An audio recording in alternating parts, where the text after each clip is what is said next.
साथियों नमस्कार, स्वागत है आपका अपने YouTube चैनल एग्जाम मित्र पर। मैं हाजिर हूँ आपके बीच एक और नई वीडियो के साथ।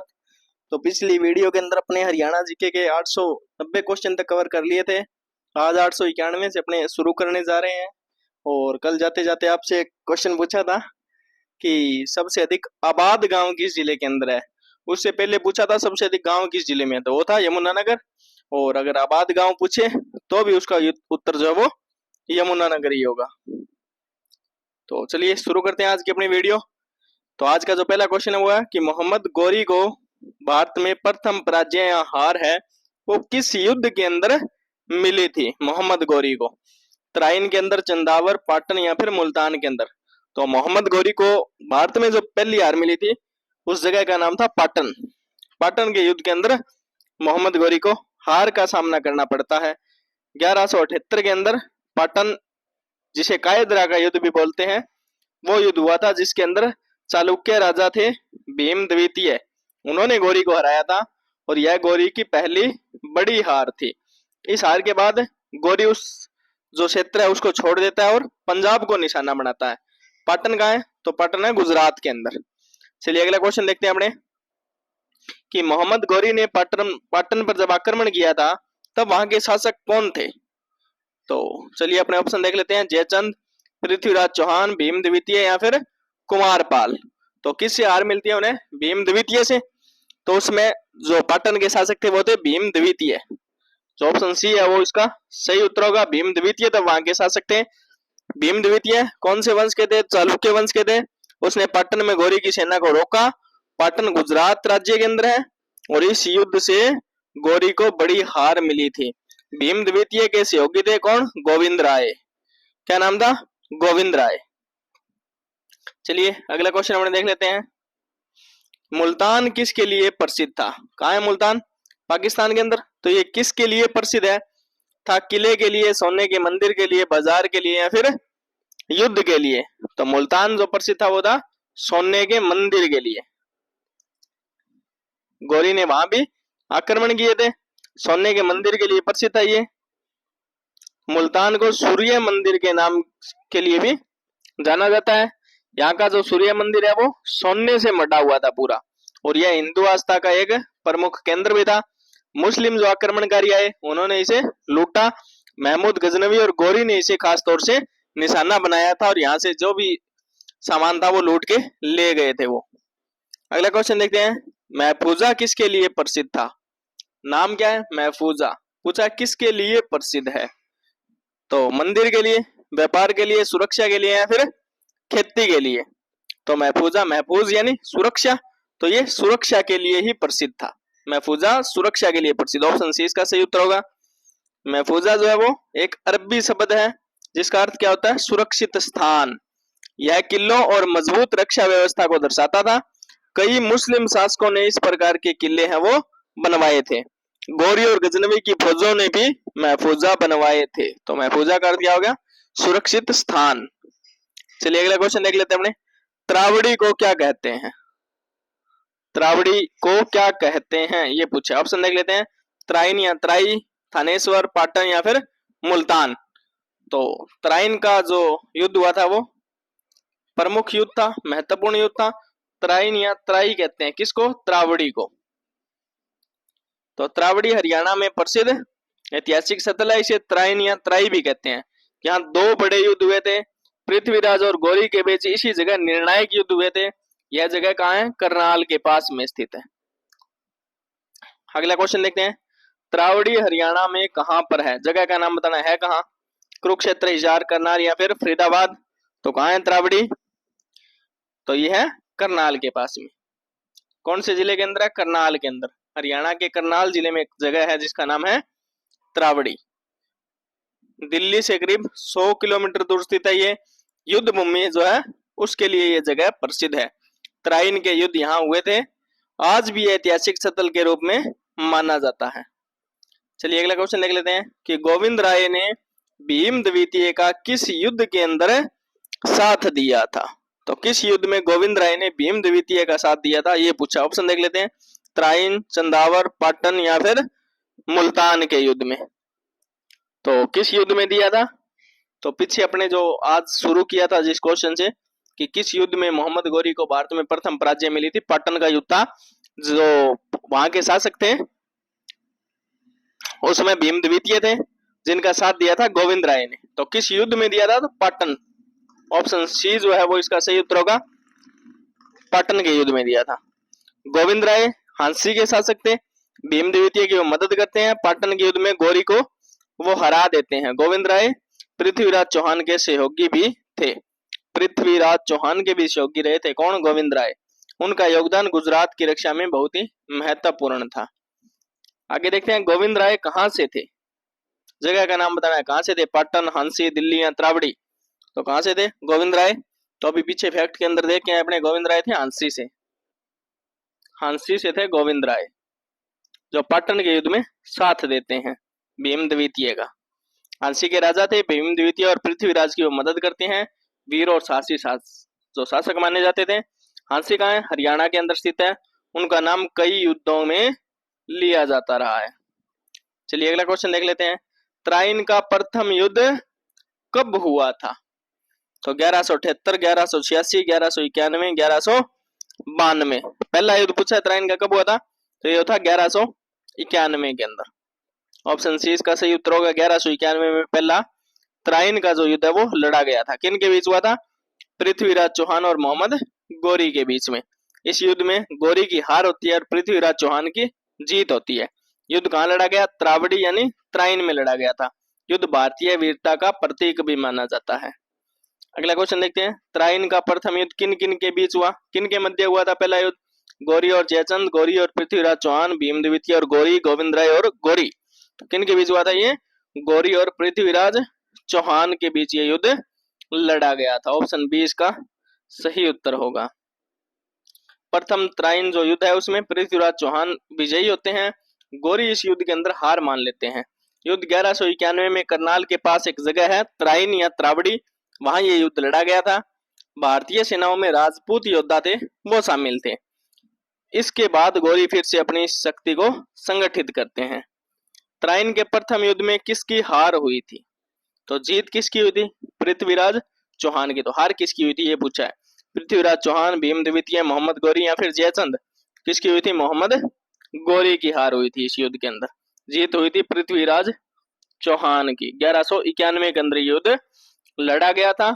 पृथ्वीराज चौहान इस युद्ध में मोहम्मद गोरी को हरा देते हैं। युद्ध करनाल जिले के त्रावड़ी या त्राइन क्षेत्र के अंदर लड़ा गया था। गोरी की सेना को इसके अंदर भारी नुकसान होता है। इस हार के बाद गोरी बदला लेने की ठान लेते हैं और पुनः युद्ध होता है, जो द्वितीय जो युद्ध होता है उसके अंदर। तो त्राइन के प्रथम युद्ध में पृथ्वीराज चौहान का साथ कौन देता है? गोविंद राय, अनंतपाल, जयचंद या भीम द्वितीय? तो कौन साथ देता है त्राइन के प्रथम युद्ध के अंदर पृथ्वीराज चौहान का? तो देते हैं अनंतपाल। अनंतपाल पृथ्वीराज चौहान का इस युद्ध के अंदर साथ देते हैं गोरी को हराने के लिए। तो अनंतपाल तोमर ने चौहान का साथ दिया। तोमर वंश है वो उस समय दिल्ली के आसपास के क्षेत्र के अंदर प्रभावी था। उन्होंने राजपूत संघ को संगठित किया। यह सहयोगी जो थे वो गोरी को हराने में निर्णायक साबित हुए थे। अनंतपाल वीर योद्धा माने जाते थे। चलिए अगला क्वेश्चन देख लेते हैं। त्राइन का द्वितीय युद्ध कब हुआ था? तो पहला हुआ 1191 में। पूछा है दूसरा कब हुआ? 90, 91, 1192 या फिर 1193? तो पुनः एक साल के बाद ही गोरी पुनः वापसी करता है 1192 के अंदर, दोबारा युद्ध लड़ता है वो। तो गोरी ने इसके अंदर पहली हार का बदला लिया। पृथ्वीराज को धोखे से वो इस युद्ध के अंदर हरा देते हैं। यह युद्ध भारतीय इतिहास में निर्णायक माना जाता है। इस युद्ध के बाद दिल्ली सल्तनत की नींव पड़ी थी। यहाँ से दिल्ली सल्तनत की शुरुआत होती है। त्राइन का द्वितीय युद्ध किन किन के बीच हुआ? तो अपने ऑप्शन देख लेते हैं किन किन के बीच हुआ। गोरी और जयचंद, गोरी और गोविंद राय, गोरी और अनंतपाल, मोहम्मद गोरी और पृथ्वीराज चौहान। तो जो पहला युद्ध हुआ था वो किन के बीच हुआ था? पृथ्वीराज चौहान और मोहम्मद गोरी। तो दूसरा जो त्राइन का युद्ध है वो भी मोहम्मद गोरी और पृथ्वीराज चौहान के बीच ही हुआ था, जिसके अंदर मोहम्मद गोरी अपनी हार का बदला लेते हैं। ये भी युद्ध कहाँ हुआ? त्राइन के अंदर। गोरी ने दुगनी सेना और रणनीति से हमला किया। पृथ्वीराज चौहान को वो बंदी बना लेते हैं। इससे राजपूत शक्ति है वो कमजोर हो जाती है और भारत में तुर्क जो शासन है उसका मार्ग खुल जाता है। चलिए अगला क्वेश्चन देखते हैं। त्राइन के द्वितीय युद्ध में कौन जीता था? पहले में कौन जीता? पृथ्वीराज चौहान। पूछा है दूसरे में कौन जीता था? तो ऑप्शन देख लेते हैं, पृथ्वीराज चौहान, अनंतपाल, मोहम्मद गौरी या फिर गोविंद राय। तो इस युद्ध के अंदर मोहम्मद गौरी की जीत होती है। ऑप्शन सी इसका सही उत्तर है। पृथ्वीराज चौहान हार जाते हैं और मोहम्मद गौरी की इस युद्ध के अंदर जीत होती है। गौरी ने पराजय का बदला लिया, पृथ्वीराज को बंदी बनाकर मौत दी गई और तराइन की है जो हार है वो निर्णायक थी। इसके बाद दिल्ली और अजमेर जो है वो गौरी के नियंत्रण में आ जाते हैं। इस जीत से मुस्लिम शासन की नींव है वो मजबूत हो जाती है काफी हद तक। अगला क्वेश्चन देखते हैं, चंदावर का युद्ध कब हुआ था? तो तराइन के दो युद्ध पढ़ लिए, 1191 और 1192। अब पूछा है चंदावर का युद्ध है वो कब हुआ था? तो अपने ऑप्शन देख लेते हैं, 1192, 1194, 1191 या फिर 1206। तो चंदावर का जो युद्ध है वो लड़ा गया था 1194 के अंदर। ऑप्शन बी इसका सही उत्तर होगा। 1194 में चंदावर का युद्ध लड़ा गया। किसके बीच हुआ? तो गौरी और जयचंद के बीच। गौरी ने गंगा घाटी पर अधिकार जमाया। जयचंद की हार से कनौज की जो शक्ति है वो समाप्त हो जाती है। यह युद्ध भी मुस्लिम विस्तार का कारण बना, यानी मुस्लिम शासक वहां भी राज करना शुरू कर देते हैं। पूछा है चंदावर का युद्ध किन किन के बीच हुआ? पृथ्वीराज और गौरी, गौरी और गोविंद राय, जयचंद और गौरी, अनंतपाल और गौरी। तो किन के बीच हुआ था चंदावर का जो युद्ध हुआ था वो? तो वो हुआ था जयचंद और मोहम्मद गौरी के बीच में। ऑप्शन सी इसका सही उत्तर है। गौरी और जयचंद के बीच ये युद्ध लड़ा गया था। जयचंद गाहड़वल वंश का राजा था।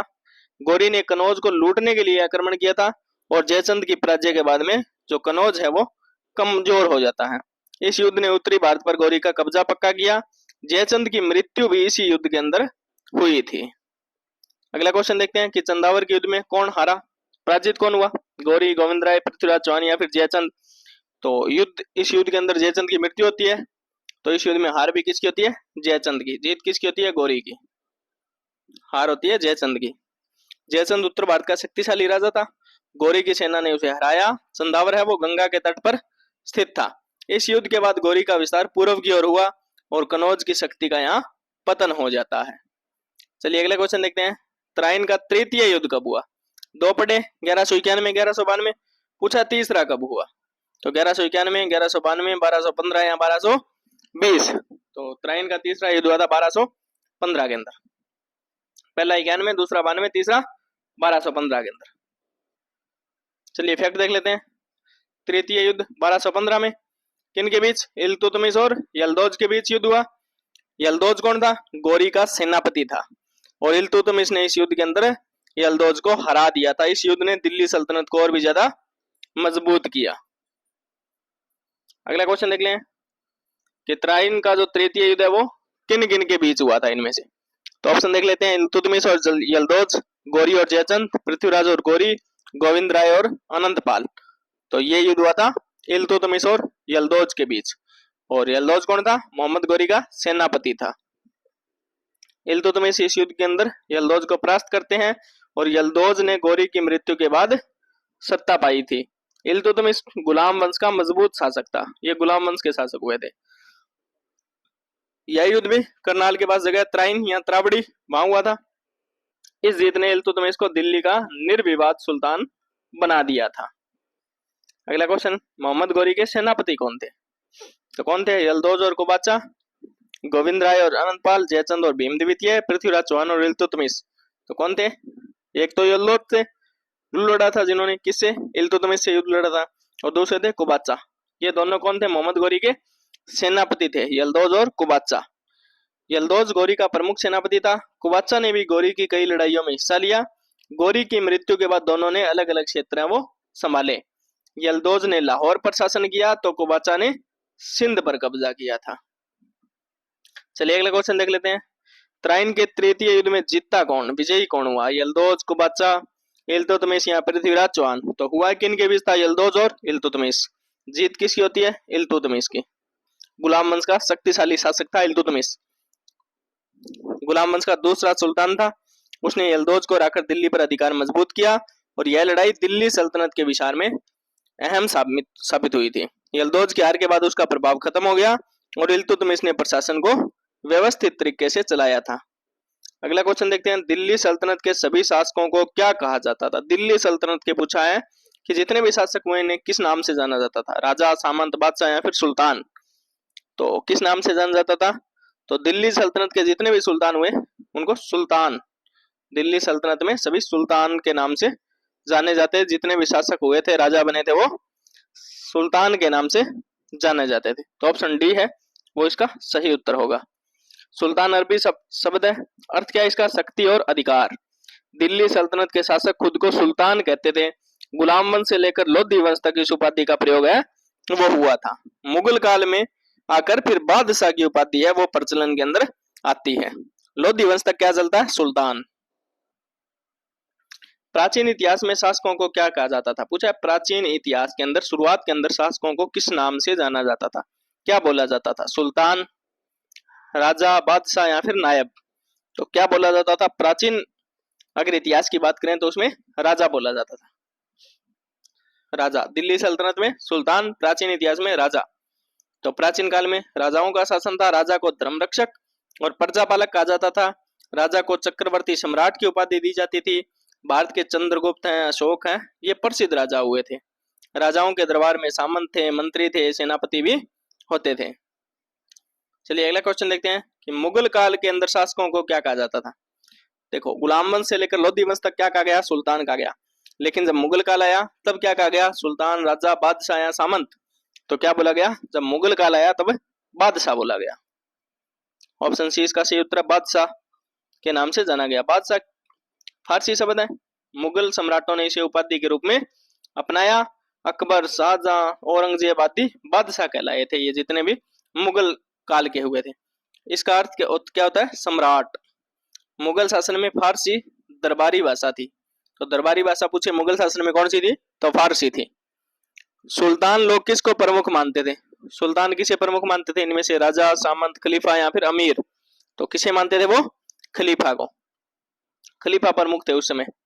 सुल्तान जितने भी हुए उन्होंने खलीफाओं को प्रमुख माना। खलीफा कौन होते थे? इस्लामी धर्मगुरु। इस्लामी धर्मगुरु। सुल्तान खुद को खलीफा का प्रतिनिधि कहते थे। खलीफा से अनुमति लेकर ही शासन वैध माना जाता था। इस्लामी साम्राज्य में इसका बहुत ज्यादा महत्व था। दिल्ली के सुल्तान है वो खलीफा को उपहार भेजा करते थे। चलिए अगला क्वेश्चन देखते हैं कि दिल्ली सल्तनत में मंत्रियों और सेनापतियों को क्या कहा जाता था? दिल्ली सल्तनत में पूछा है। सामंत और नायक, अमीर और नायब, राजा और बादशाह, दीवान और शेख? तो दिल्ली सल्तनत में मंत्रियों और सेनापतियों को कहा जाता था अमीर और नायब। अमीर और नायब के नाम से जाना जाता था। अमीर उच्च पदाधिकारी होते थे। नायब सुल्तान का सहायक या उपशासक होता था। तो सल्तनत में दीवाने वजीर भी था। अमीरों के पास सेना और जमीन होती थी। तो और जो नायब थे वो प्रशासन और युद्ध में सहायता किया करते थे। चलिए अगला क्वेश्चन देखते हैं। प्राचीन भारत में राजा के सेनापति और मंत्रियों को क्या कहा जाता था? तो प्राचीन भारत का पूछा है, उसमें राजा के जो भी सेनापति और मंत्री हुए थे उनको किस नाम से जाना जाता था? अमीर, सामंत, नायब या फिर खलीफा? तो प्राचीन भारत में राजा के जो मंत्री और सेनापति थे उन्हें सामंत कहकर बुलाया जाता था। ऑप्शन बी जो है वो इसका सही उत्तर है, सामंत। सामंत कौन थे? राजा के सहायक होते थे। इन्हें जागीरें दी जाती थी। युद्ध और कर संग्रह है ये सामंत की जिम्मेदारी होती थी। सामंत का जो शासन क्षेत्र पर अधिकार रहता था। सामंत प्राचीन काल से मध्य काल तक प्रचलित पद था। अगला क्वेश्चन देखते हैं कि दिल्ली सल्तनत पर कितने राजवंशों ने शासन किया था? 3, 4, 5, 6? तो कितने राजवंश हैं जिन्होंने दिल्ली सल्तनत पर शासन किया था? तो इसका सही उत्तर है 5। 5 राजवंश हुए जिन्होंने दिल्ली सल्तनत पर शासन किया था। कौन से थे वो? तो गुलाम वंश था, खिलजी वंश हुआ, तुगलक वंश, सैयद वंश और लोधी वंश। गुलाम वंश से शुरू होते हैं ये और लोधी वंश तक चलते हैं। बाद में मुगल काल शुरू हो जाता है। तो गुलाम वंश की स्थापना की थी कुतुबुद्दीन ऐबक ने और लोधी वंश का अंत कौन करता है? बाबर। यह काल कब से कब तक? 1206 से लेकर के 1526 तक चला। 1526 में इब्राहिम लोधी की हार होती है, बाबर की जीत होती है। तब मुगल काल यहाँ से 1526 के बाद से शुरू हो जाता है। अगला क्वेश्चन देखते हैं, दिल्ली सल्तनत का शासन काल क्या था? तो ऑप्शन देख लेते हैं। 1000 से 1500, 1100 से 1500, 1206 से 1526 या 1300 से 1600? तो क्या शासन काल रहा? 1206 से 1526 तक दिल्ली सल्तनत का शासन काल रहा, जिसमें 5 जो राजवंश थे वो सल्तनत का हिस्सा रहे थे। तो 1206 से 1526 तक रहा था। 1206 में कुतुबुद्दीन ऐबक है वो गुलाम वंश स्थापित किया और बाबर ने 1526 में पानीपत के युद्ध में इब्राहिम लोदी को हरा दिया था। दिल्ली सल्तनत के काल में तुर्क, अफगान और मुगलों की नींव रखी गई। स्थापत्य कला, दरबारी व्यवस्था है वो विकसित हुई और सल्तनत के बाद में मुगल साम्राज्य की शुरुआत यहाँ से होती है। तो ये थे आज के अपने 30 क्वेश्चन।